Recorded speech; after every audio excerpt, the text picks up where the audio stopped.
exchange student living with us. I'm so excited about this. Everything here is new for me. We cannot wait to show him life with the Johnsons. Wife Carrie represents Finland. There is a wife here. However, this wife We don't use that is not going to be Carrie. No. So we're going to use dummies. Make sure you make our wives look pretty. We are looking for some bikes. For bike shopping. Well, you came to the right place. Okay, I'm stuck. As long as the bike fits us. Liz turned away, her shoulders shaking. She looked at herself in a three-way mirror, seeing not a bride, but a problem to be solved. So, what do you want me to do? She asked bitterly.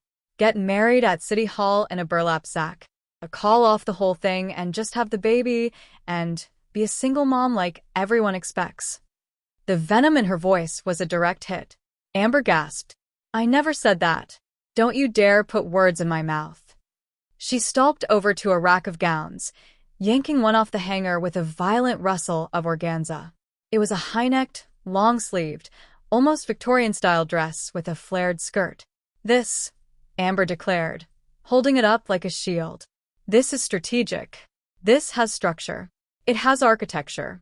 You can build a waistline above the bump. It says elegant bride, not teen mom prom. Liz stared at the dress in horror. It was a costume, a matronly disguise. I'm 22, Mom. I'm not going to my grandmother's funeral. She snatched the dress from Amber's hands and threw it onto a nearby chair with more force than necessary. The two women stood frozen, breathing hard. The silence was broken only by the distant sound of traffic outside and the hum of the boutique's air conditioning. It was the silence of two people who loved each other desperately, but were speaking entirely different languages. Amber was speaking the language of damage control, of reputation, of a life spent proving wrong the strangers who stared. Liz was speaking the language of identity, of wanting to be seen as a woman making her own choices, however messy. Amber's panic then shifted from the dress to the timeline. Even if you find a dress today, she said, her mind racing, we have to alter it. And you're going to get bigger. Every week, that dress is going to fit differently. The seamstress will have to take it out, then take it in, then take it out again. It's a moving target, Liz. And then what? You'll be sweating through the ceremony, uncomfortable, adjusting your sash every 5 seconds while trying to say, I do, without throwing up from heartburn. She was now pacing, her sensible wedge heels clicking an agitated rhythm on the parquet floor. And the photos, Liz. Have you thought about the photos? You'll look back in 10 years and all you'll see is a girl in a dress that didn't fit because she was in a race against a due date. Liz sank onto a plush ottoman, the fight draining out of her. Her mother's fears were a tidal wave, and she was exhausted from trying to swim against them. So, what's your brilliant plan, Mom? Cancel the wedding? Move it up to next week before I balloon? Or push it until after the baby comes, so I can waddle down the aisle with a 3-month-old on my hip and leak breast milk through my veil? The sarcasm was a defense, but it was also a genuine plea. She was lost. She had wanted this day to be a declaration of love and a new beginning. But all she felt was the weight of her mother's disappointment and the physical reality of the life growing inside her. Amber stopped pacing. She looked at her daughter. Not the problem, not the storyline, but her little girl who used to cry when her shoelaces came undone, who was so fiercely independent that she'd rather fall down than ask for help. A wave of maternal tenderness broke through the panic. She knelt in front of Liz, the way she used to when Liz was small enough to fit in the crook of her arm. My plan, Amber said softly, taking Liz's hands, is for you to stop pretending this is a normal wedding. Because it's not. It's a beautiful, chaotic, slightly terrifying Johnston family event. And we don't do normal. We do memorable. She took a deep breath. Throw out the rulebook. Don't buy a wedding dress. Buy an empire waist gown. Buy something with stretch. Buy something that you can unbutton at the reception when your feet swell. Don't let the dress wear you. You are the dress, and you are the bump, and you dare anyone to say a single word. For the first time all day, Liz's face softened. A single tear escaped down her cheek. But what will people think?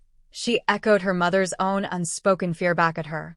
Amber laughed, a short, wet, genuine laugh. Honey, our entire family is under 4 feet tall.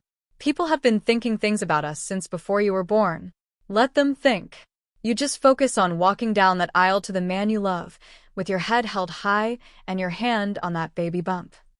She reached out and gently placed her hand on Liz's stomach. That's your something borrowed. That baby is borrowed from the future. And soon, he or she will be here, and none of this will matter except the fact that you started your family in a room full of people who love you. The tension in the room finally broke. Liz leaned forward and buried her face in her mother's shoulder, sobbing the tears she'd been holding back for weeks.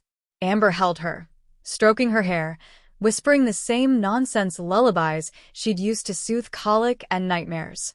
The boutique seamstress, Deborah, peeked her head back in, holding a different dress, a soft, champagne-colored Grecian-style gown made of layers of forgiving chiffon with an elasticated back.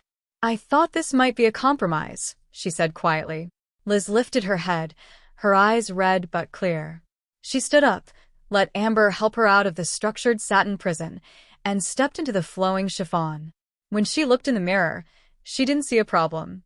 She didn't see a scandal. She saw a woman with a soft, round belly, draped in fabric that moved with her, not against her. She turned to her mother.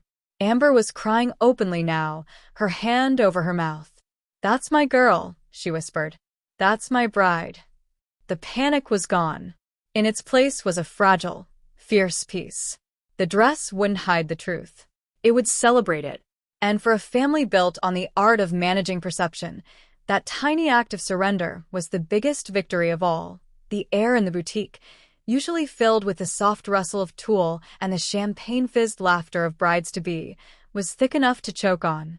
For Amber Johnston, the matriarch of the 7 Little Johnstons clan, this moment was supposed to be a culminating joy, a milestone as significant as any adoption day or first day of college.